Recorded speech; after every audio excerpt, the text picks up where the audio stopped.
Hey kids, it's Mr. Fly here, hope you're well, and welcome back to the channel, where today I'm riding a bike that's no stranger to the Mr. Flyer. This, in fact, is one of my favourite retro bikes that you can buy. I've ridden it on a number of occasions, and I've always enjoyed my time with the bike. What bike am I talking about? Well, of course you know already. It's the Triumph Speedmaster. In this particular guise though, this is the brand new for 2023 model year Streetmaster Chrome, which is a special edition, only available for 1 year only. Comes with this beautiful chrome shiny tank and some other bits and pieces that we'll have a look at in a minute. Anyway, if you're interested in the Speedmaster, stick around and stay tuned. I'll tell you all about this one.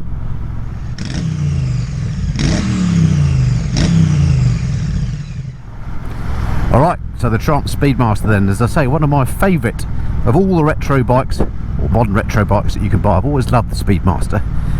It's a comfortable place to be, it's got a great engine, I think it looks and sounds great as well. So when Triumph announced they were coming out with a chrome version of it, I was quite keen on having a go. Really, because as much as anything, it's a bit of an excuse for me to have a ride on one again. Almost as kind of a test ride. Because if I did ever sell my Speed Twin, then this very much would be on the short list of bikes to potentially replace that with. So I first rode the Speedmaster when they came out in about, I don't know, probably 2017 now. I had one for a couple of weeks, got to know the bike pretty well.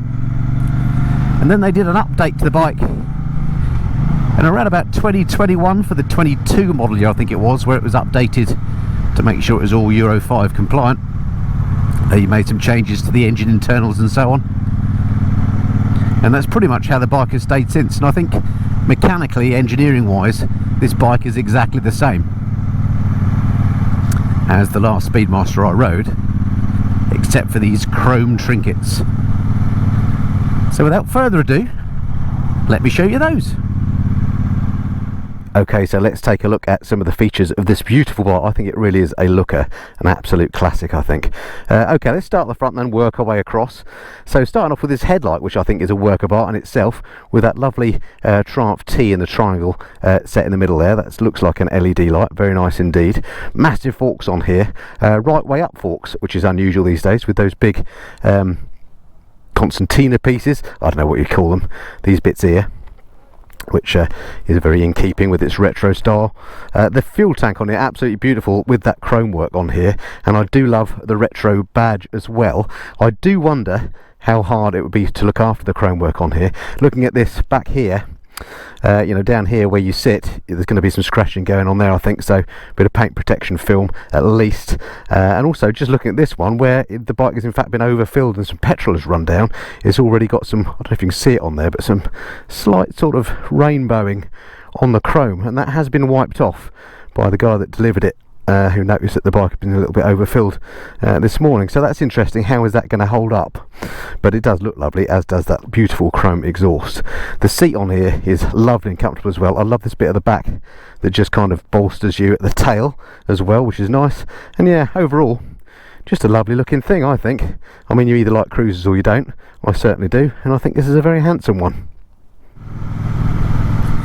Okay, welcome back aboard the bike.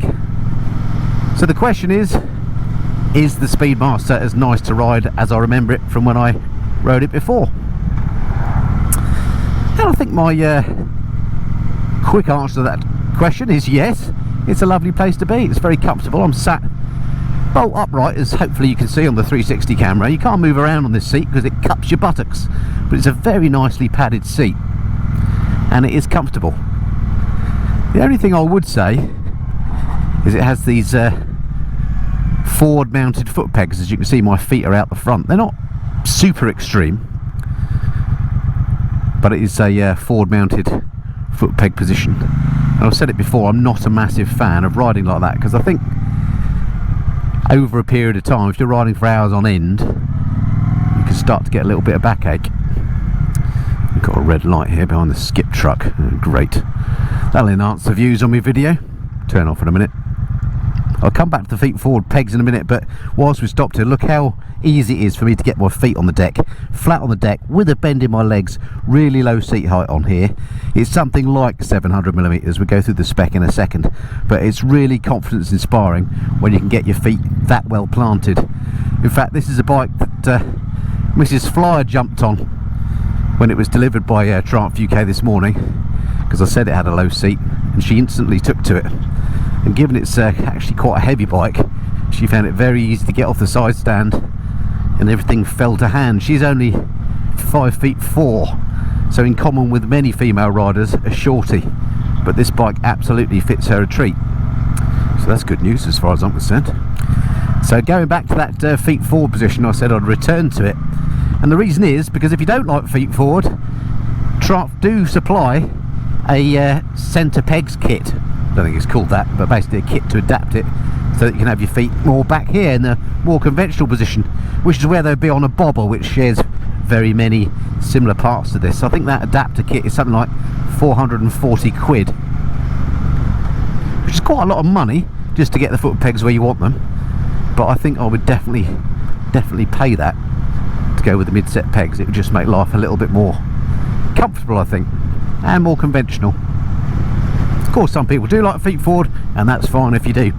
The other thing that's fairly unconventional about the ride, I suppose, on this compared to other bikes, other Bonnevilles that I've ridden, and indeed any other bike, thinking about it, are these handlebars. I think these are what are known as beach bars. I'm not sure, correct me if you know otherwise, but they are of course well swept back. That means your hands are in this position as opposed to this position. I actually find them very, very comfortable. Me being an old geezer, I suffer from arthritis amongst other things in my shoulders, and so position of handlebars makes a big difference for me. If they're up high or really wide and high, it's uncomfortable for my shoulders, but on this, with my hands nice and low, it's a lovely comfortable position for me. Blimey, I'm getting old. Who thought arthritis would have to be a consideration when I'm thinking about buying a bike? Anyway, there we go, it is. So as far as I'm concerned, this bike could be a very comfortable place to be. Mid-set pegs, these handlebars, great. And the other thing I like about it is it's a pretty simple bike as well. There's nothing complicated about this. It's got this big single clock that you look at that I'm not a massive fan of, I must say. I like the fact it's analog and not a big TFT. That would be well out of keeping here. That is so much better than, for example, the plastic monstrosity that Triumph put on the Rocket 3. But it's not as nice as, say, the twin dials you get on a T100. I wish they'd put those twin dials on here rather than that big plastic item. However, as I say, better than a TFT, I think. Clear to read and has all the information you need, including a proper fuel gauge, I'm glad to say. One thing you do need to do on this bike is just temper your cornering slightly. That was quite a tight turn there, and I came around pretty slowly because you can touch the pegs down on these relatively easy. Now, I don't know if the mid-set pegs would mean that gets easier than these forward set ones. That's an interesting question. Again, perhaps you know. If you do, stick a comment below and let me know. Oh, such a treat to be out on a lovely dry day, a very rare thing this summer. Right, while I'm enjoying this road, let me just quickly walk you through the spec. Okay, let's just whiz through the numbers on this bike for completeness then. There she is. What a beautiful looking machine. Let's start off with the engine on this, an engine that's very familiar to me. This is a 1200cc liquid cooled parallel twin, very similar to the one I've got in my Speed Twin, although this is the high torque one. In the Speed Twin it's the high power one. This one puts out 77 brake horsepower at 6,100 RPM, and in terms of torque you're looking at 106 Newton meters at 4,000 RPM, so this is all about the low down grunt. Brakes on the current Speedmaster, you've got two discs on here now on the front. These are 310mm discs with 2-pot Brembo calipers. At the rear you've got a single 255mm disc with a Nissin single pot caliper. Suspension wise, up front you've got these massive 47mm Showa cartridge forks, and on the back end they've done that clever thing where they've got a monoshock that is tucked under the seat. Look, if we go under there you can see the spring under there, but the design of the frame is such that it looks like it's a hardtail, but of course it has got suspension. Seat height on this, a very low 705mm. The overall weight of this bike, 263 kilograms wet. That's 12 kilograms more than the similar Triumph bobber. The beautiful chrome tank on the Speedmaster holds 12 litres of fuel, which isn't much actually. Full up, she has a range of about 100 miles. Electronics wise, nothing much to talk about really on the bike. It does have ABS and it does have rain and road riding modes, which really is all you need, isn't it? And I know you're going to want to know the price of this beauty. It will cost you $13,795, which is around about £800 more than the standard Speedmaster.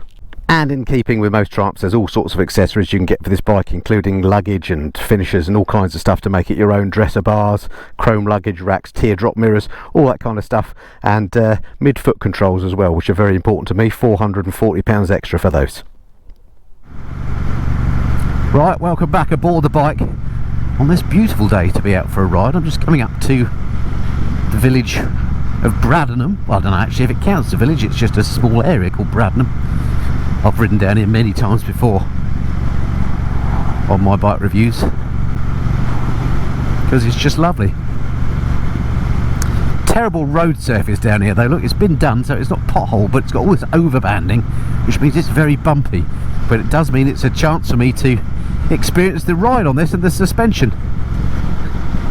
is nice and soft. It's got these big old almost balloon tyres on here, so the ride is very forgiving in that respect, even on the cruddy roads that we have here in the UK.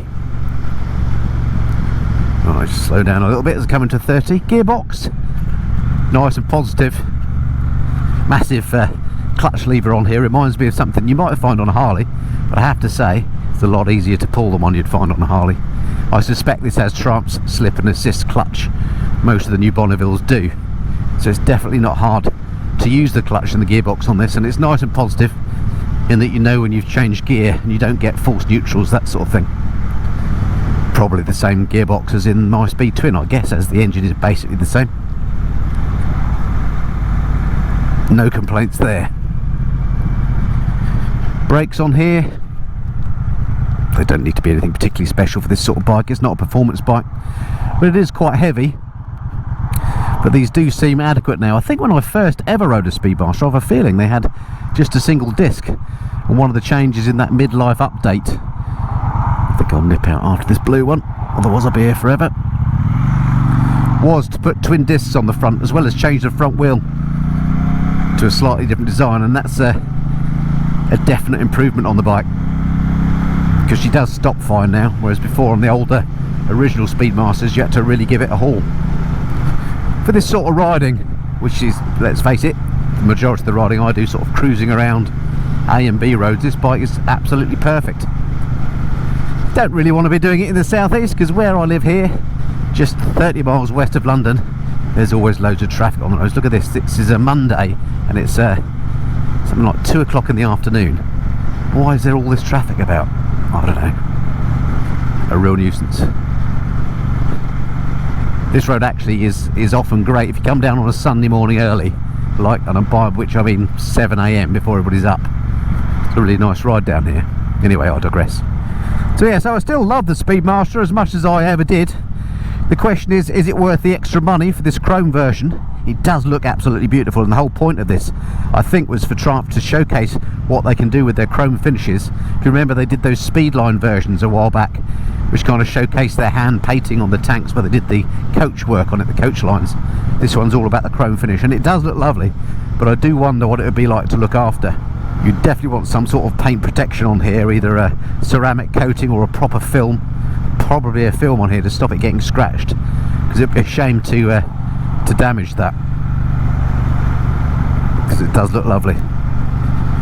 For me though, I actually like the standard Speedmasters. They do one in a grey and blue, I think it's a grey and blue colour, which I really like. It's probably the one I'd have and save myself a few quid. These are, you know, getting on almost £1,000 more for the chrome finishes on this. And whilst it does look nice, I don't know whether the extra hassle of looking after it is worth the extra money. That's entirely a personal preference and a point you have to decide on yourself. But certainly I'm still loving the Speedmaster. Wonderfully torquey, rides lovely, is comfortable, looks good. Very easy to live with as well, thanks to this really low seat. I think what I'm saying is the Speedmaster is a bike that is right up my street. If you're a similar rider to me, not a speed freak, but just enjoy the ride, enjoy the scenery, definitely consider getting yourself a Speedmaster. So it must just say huge thanks to Triumph UK as ever for lending me a bike once again. Thank you to you for watching the review. It's all going to pot down here as these trucks try to pass each other. Must be bins day. And I'm going to enjoy going the long way home so I can ride this bike a bit more. If it's the first time you've been to my channel, don't make it the last. Hit that subscribe button. It'd be great to see you along on the next video. Until then, this has been the Mr. Flyer. Cheerio.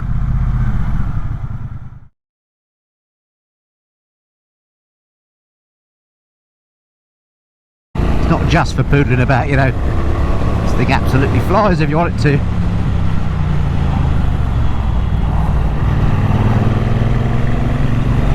Brakes work all right.